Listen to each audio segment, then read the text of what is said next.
Welcome to HortTube. My name is Jim Putnam. This is the February garden checklist video. We do one of these each month, and I've been doing these for a couple of years.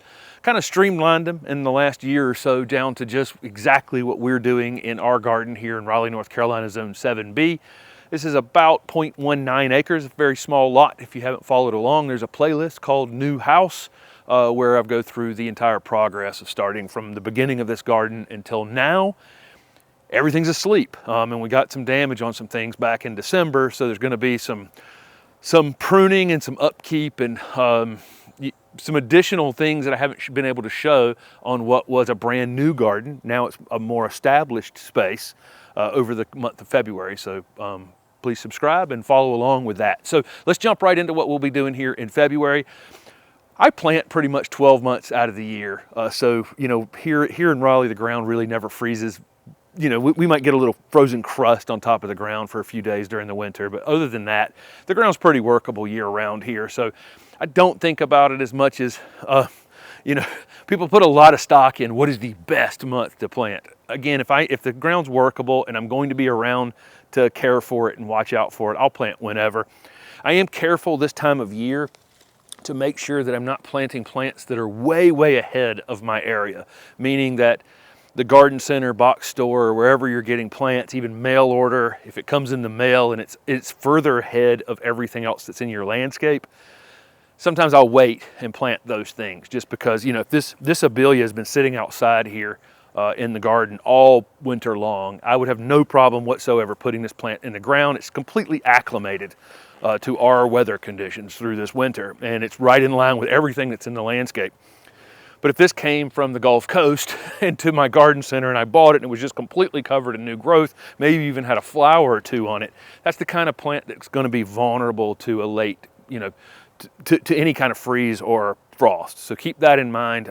As long as the plant seems acclimated, if it's asleep when it's supposed to be asleep, put it in the ground as long as the ground is workable. So we're going to really be concentrating this spring on ground covers. We put a lot of shrubs in. This has mostly been a shrub channel the entire time I've had this channel, because that's what I grew in my nursery, and most of the original videos were about shrubs, and you know, shrubs are kind of my thing. We've got about as many shrubs and narrow trees as we can put into this landscape, and at this point I really want to save on maintenance and the price of mulch. And so we're going to be concentrating a lot on ground covers. And so that'll be part of the content during the spring season, is trying to get kind of the rest of the ground covered. So we're not having, you know, again, when we mulch, it'll be, you know, very little. One thing that might be available in your area are some pansies, violas, snapdragons, dianthus, some of the very early blooming or winter flowering annuals. We've got here's some violas that we planted earlier in the fall. They've been in the ground for a little while. The roots are pretty well established on these, so they'll take off pretty quick as it warms up this spring, but they're certainly available probably at a garden center near you, and they'll last until about, here in the south, until about June, you know, 1st of June, mid-June, something like that, and then they'll burn out if that's worth it to you, to plug a few things into a container here in February and March and enjoy some color a couple months earlier than some other things will be up in the landscape. They're probably available.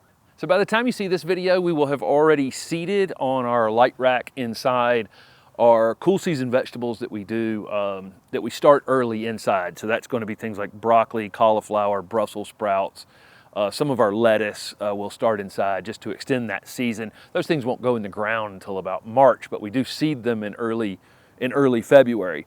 We've still got a couple types of kale that have survived the winter, and we can still harvest from these as we go. There's some garden prep though that needs to be done out here. And so while we're waiting for those vegetables that we started from seed in the house to be ready, we'll get in here into the vegetable garden. We'll get out any weeds that we have. We'll put down a fresh layer of compost and just generally be ready to plant those things. When those things come out and get acclimated to the outdoors, the things that we've pre-seeded, the garden will be ready for us to do our direct seeding things. And that will be things like peas, kohlrabi, beets, carrots, you know, root vegetables and peas and beans. Those things we direct seed into the ground. We also have our kale and a couple of other things as well that we do just direct seeded out here. But again, we use the month of February to weed, prep it, get ready for it, because we're gonna have our cool season crops going at the beginning of March. Then we'll be starting our summer crops inside in the 1st of March, and those will go in right behind these about middle of April. And so the garden will be full. So we're gonna use February as prep time. So you may have noticed when I was over in the vegetable garden that there's a plastic fence around it. It's actually a 7-foot tall deer fence, but it's folded over, so it's only 3.5 feet tall. And it surrounds that space to keep rabbits out of it. The rabbits don't mess with the summer garden very much. You know, they tend not to like peppers, but they do in fact love every leafy green. And so, you know, you got to think through that if you're putting leafy greens in. They either need to be in raised beds, or you need to have some sort of barrier to prevent the rabbits from getting to them.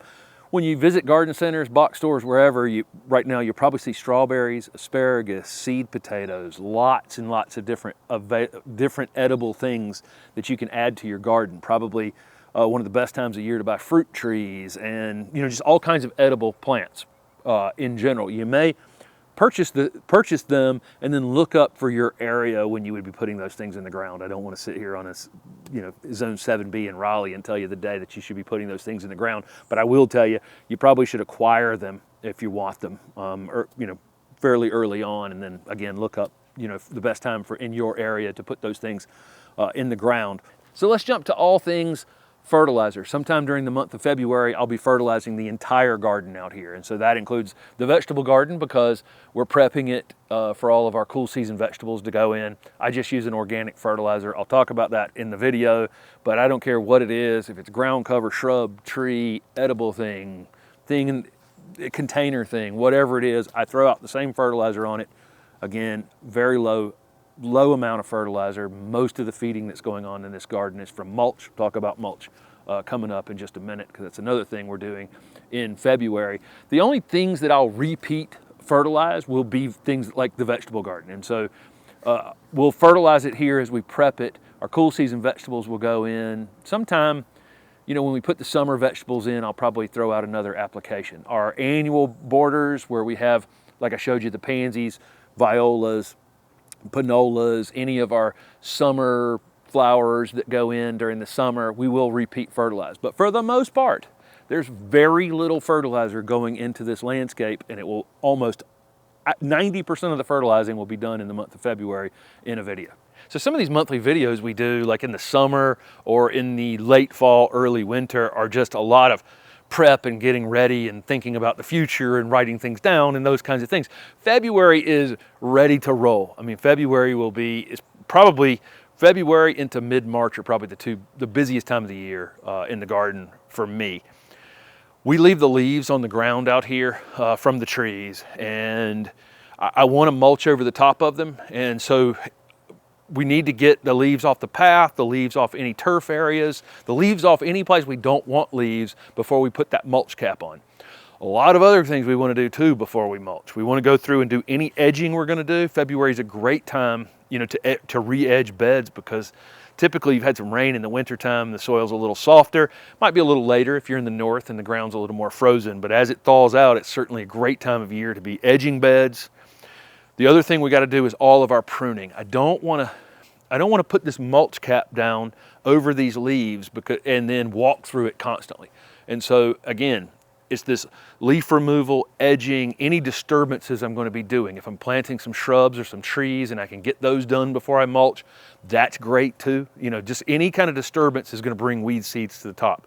And so as much of the pruning as we can, we're going to get done. So our ground covers need pruning. Our shrubs, a lot of our shrubs need pruning. We had some winter damage back in December. Probably a lot of you watching this had some winter damage back in December. So we're going to try to cut some of that material back that needs to be pruned. Some of our material back here that's in a little more shade than it would like, and it's a little stretched, those things are going to get cut back. So there's going to be a lot of pruning out here. Several things I'll say on pruning. Number one, you need to really know what you have. And so if it's a flowering thing, and you don't know whether it blooms on last year's wood, meaning it grew all last year and then set flower buds before the winter. If you prune that in the wintertime, you're pruning the flowers off. Azaleas would be a great example of that.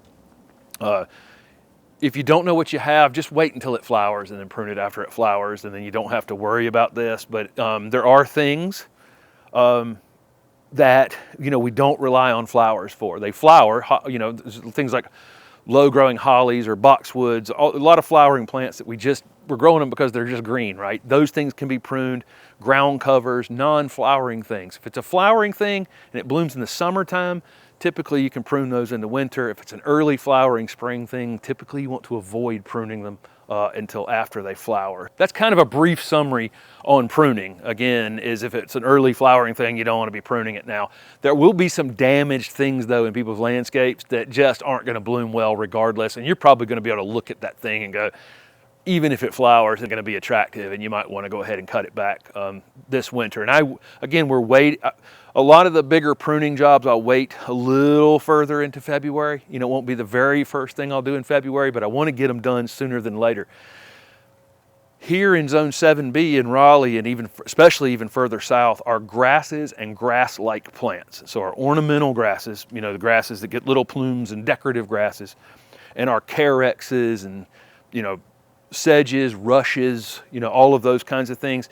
You need to get those cut back in February before the new growth starts on them. So then that would include things like liriope. If you were going to prune back any mondo grass or scalp it off, those are projects you're going to want to do in February.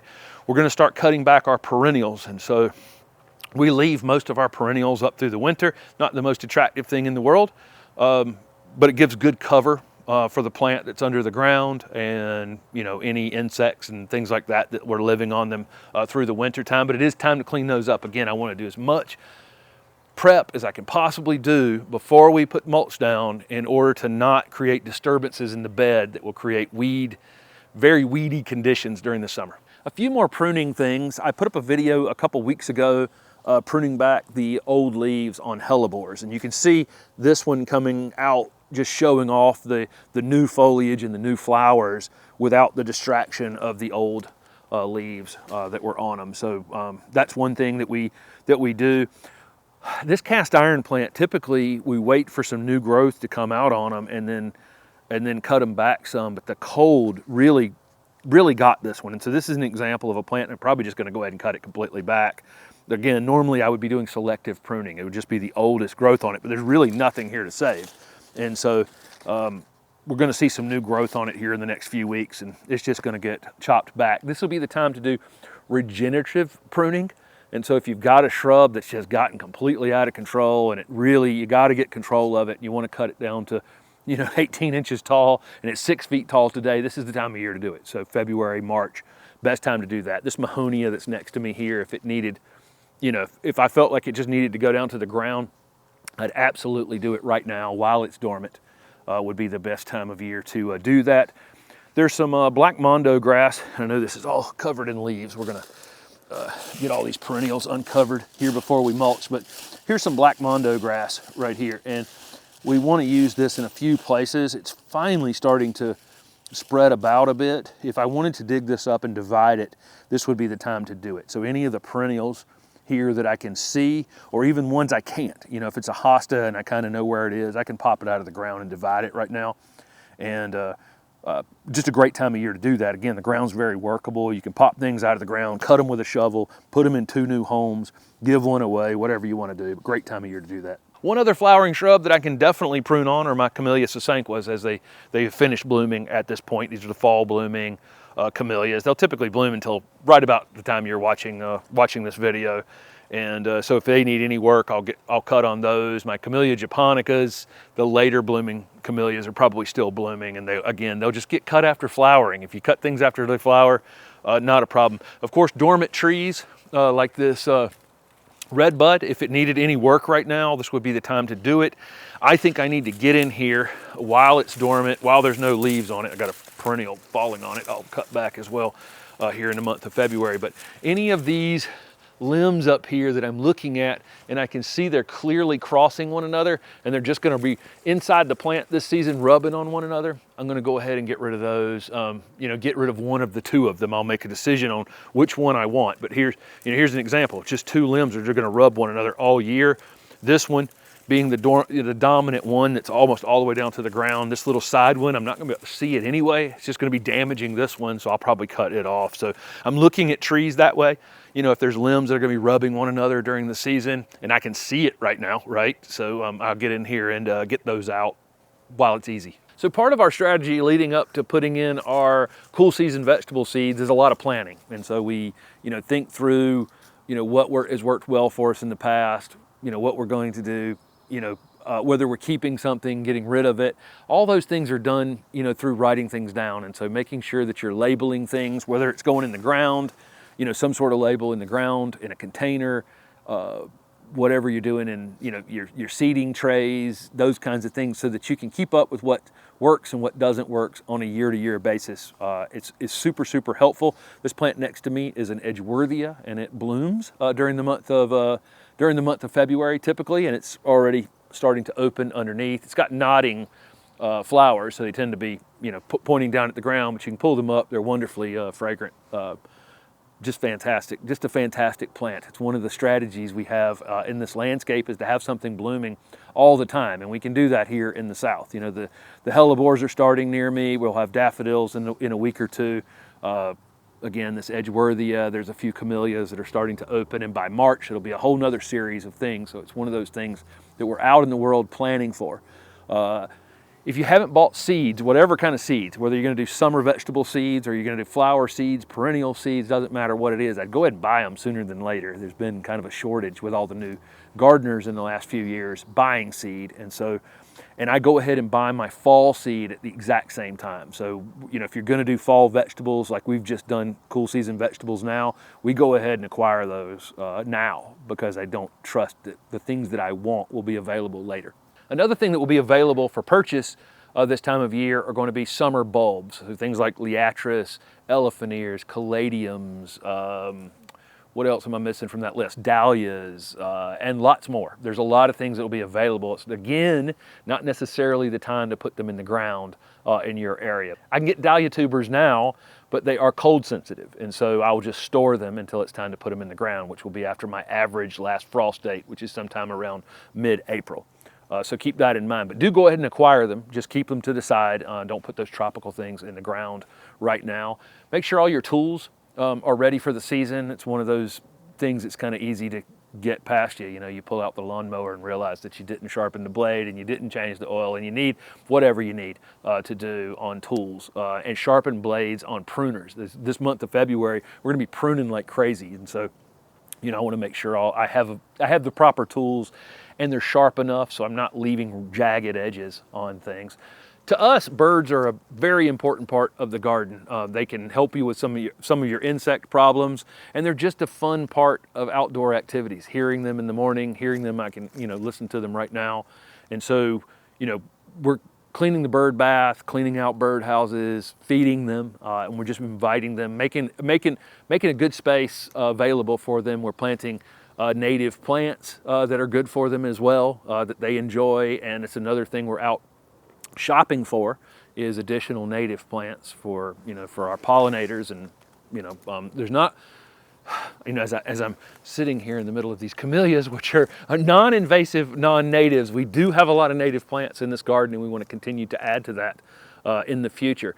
Great time of year to be going and visiting gardens. You can go in February and see all the amazing things that you could potentially have in your garden and as part of your garden, or not have in your garden, and just go and enjoy this time of year, because those gardens are starting to really wake up and ramp up. And I guarantee you, almost every garden, every great botanic garden arboretum in the country has early flowering displays, whether it be bulbs, pansies, you know, annual things, who knows what it is, or shrubs that are already waking up and blooming. It's definitely worth going and visiting and seeing the things that you can have for kind of a year-round garden. So then, after all those tasks, the cleaning and edging and making new bed space, there's a couple spaces back here I want to make some new bed space, and all the pruning, and vast majority, and pruning back perennials and shrubs and all those kinds of things. Once the vast majority of those things are done, then we will mulch during the month of February. So sometime mid to late February, you'll see a mulching video. I'm just going to use triple shredded hardwood, which is what they call it here. It's just hardwood mulch that's been ground 2 or 3 times, and it lasts longer than some other things for me, but you can use whatever you want to as mulch. You can use the leaves like I've got out here if you want to get some new leaves before they're all gone and grind them up and use that. You can use pine bark. Pine bark tends to float. Pine bark and pine bark mini nuggets and nuggets, if you're in an area that gets a lot of rainfall or you got any kind of slope, they tend to float somewhat. You can use wood chips, but if you're using wood chips in existing beds, I would go a little thinner. You know, I wouldn't put down, you know, big giant layer of wood chips like I would if I was starting new beds. So there's lots and lots of things. Pine straw, that'd be another example of something you can mulch with. You mulch with whatever. I'll be using something called triple shredded hardwood. I don't know what it's called in your area, but it's just hardwood bark that's been ground up. Fairly fine consistency. What I like about it is it's different size materials and it tends to lock on itself, get a little bit of a crust on top of it, which again is good for preventing weeds from germinating, because that's the main thing I want to avoid is all summer long being out here combating weeds.